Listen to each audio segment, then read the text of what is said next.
Okay. Okay.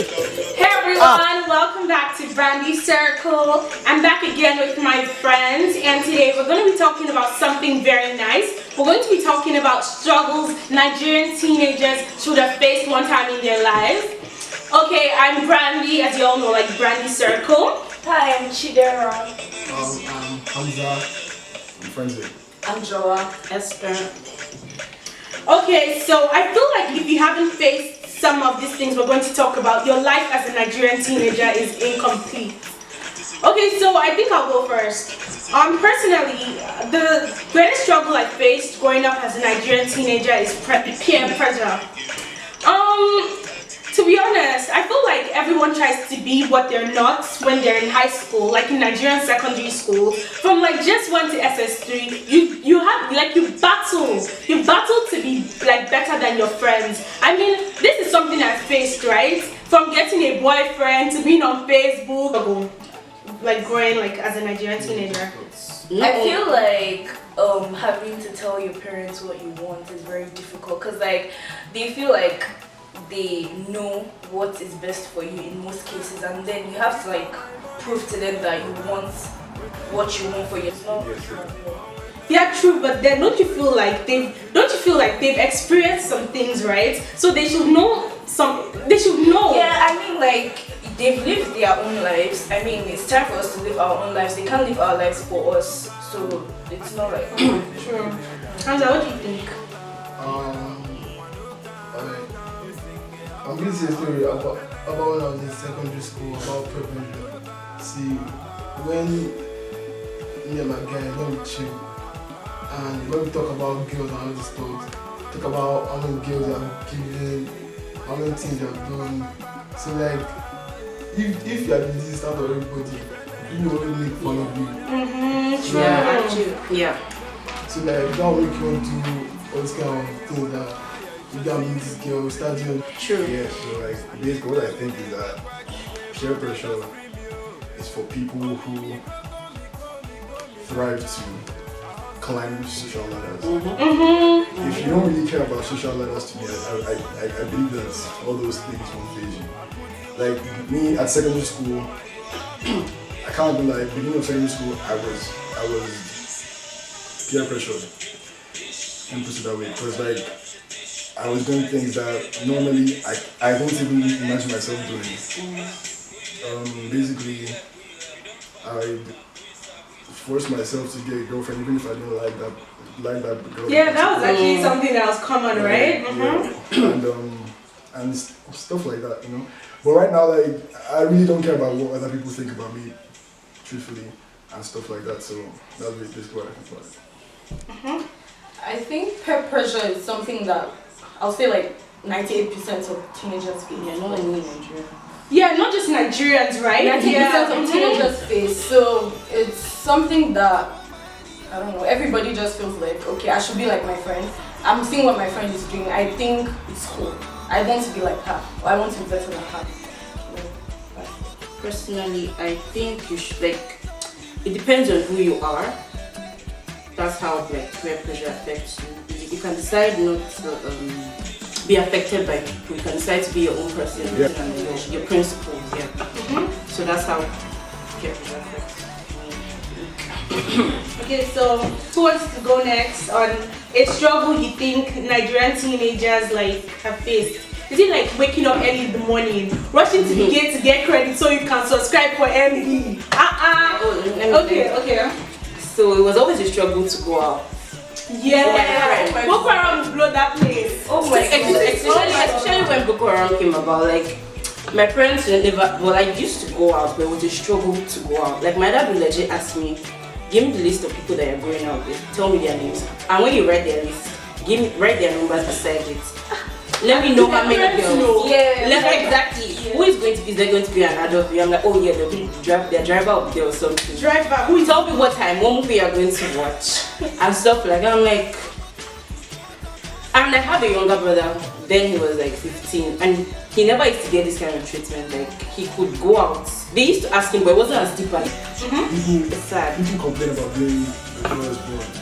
I was the last born, and like I think I've gone through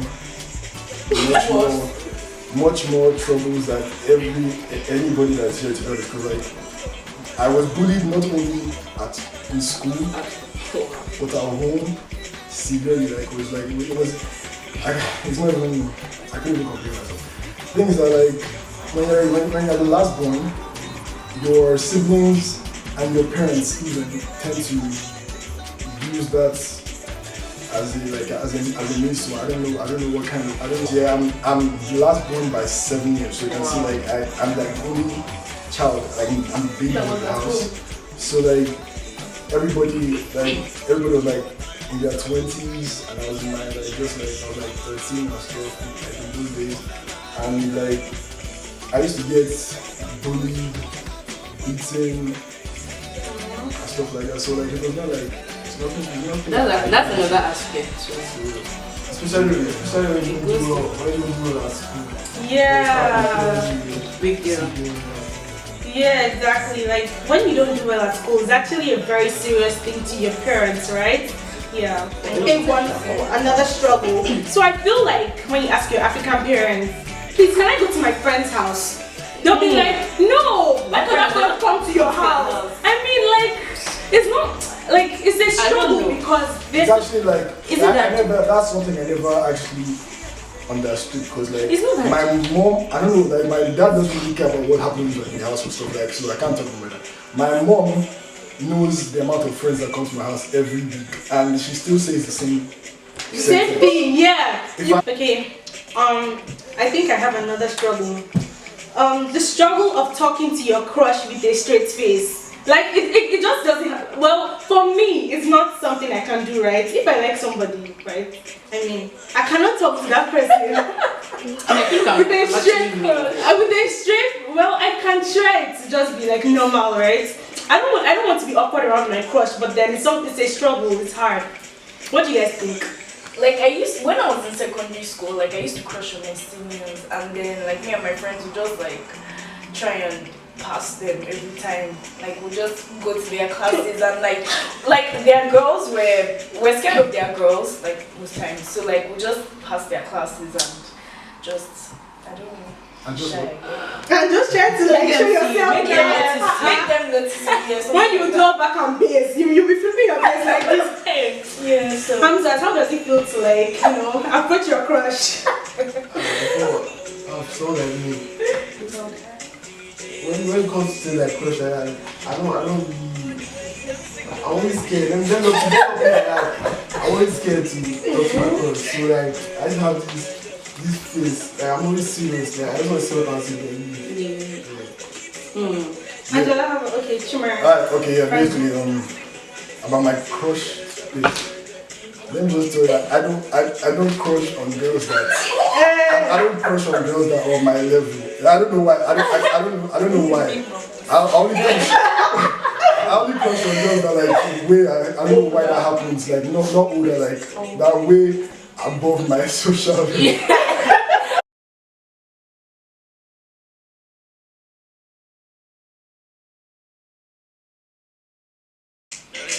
Hey everyone, welcome back to Brandy's Circle. In the first half of the video, we're talking about struggles Nigerian teenagers face, and that's what we're going to continue talking about. So, one of the struggles Nigerian teenagers face is organizing rides for parties. Like back in Nigeria, that was a struggle for me because like if I always have to tell my parents a week before the party that I want to go for this party, and then the stress of persuading them is very, very overwhelming. Like I always have to go to my mom first, and then she might say no, yes, or she might say ask your dad, and then I have to ask my dad about it, which is like the hardest part. And then like I don't know, plan to go to a party. We actually sit down and plan, and and then even if people are coming to pick you, you will squeeze yourself in the car like it's the standing box. To be honest, it was. And then asking your parents, they can just fly you. Even if you ask them 1 month before, on that day, that morning, they can still say no. They will toss you around. Don't ask your dad. Don't ask your mom. What's the party about? What time? If it's after 8, you cannot go. Exactly. Where is the party? Yeah. For me, right is not my problem. Hey. problem is lying to my friend that I'm going to. I can't tell them I'm going to fast, but you don't trust me. Yeah, like They think I'm going to go and smoke or drink or something. So I tell them that I'm going to know my friends or something like that. if they're like, all my friends are going like end of, like I always say end of year party, or I see Even during some end of year exactly, even some end of year party, like oh my god, but like I think now they're used to it. Sure. And then Nigerian parties always have this kind of names like Delusion 15. Paradise. Paradise. I don't know what's the concept behind the name of the Exactly, I don't know. A struggle, yeah, is when you come back from school and then you're expecting the rest from waking up by 5. And now I can wake up 11. Your parents will come. So this is how you sleep in school. What time do you have to read? What do you read in school? Do you read at all? Because you feel like okay, it's holiday. I feel like flex. Yeah, especially people that like went to Nigerian boarding school. Yeah. And then okay. I have Nigerian parents. Like everything revolves around me using my phone. Like basically, they come back from work. Let's say I even have homework that I actually need to use my phone to do. If they see a problem with it, like for real, like even if I have a headache, I'll be like, Mom, I have a headache. When you're always pressing that yourself. Like, bro, like, I have a fever or something like that. Mom, can I have something like that or something like that? Like, if you don't drop that your phone for And then my mom used to tell me like if I'm using my phone for like maybe Twitter or something, she'll say don't stop carrying your phone every time. But then if she calls me and I miss the call, she'll say what you playing with your phone? No, my dad is why is this all the mobile phone? So why did you Thank you. Why is it called the mobile phone? It's not that That thing vexes my dad.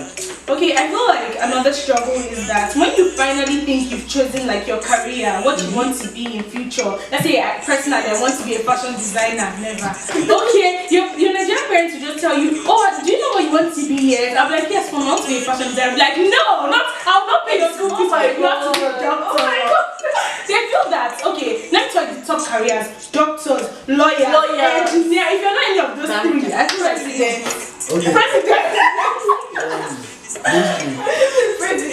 What I feel about that is that my parents, they don't really force you My friends are they don't really force you to which career they want you to actually do.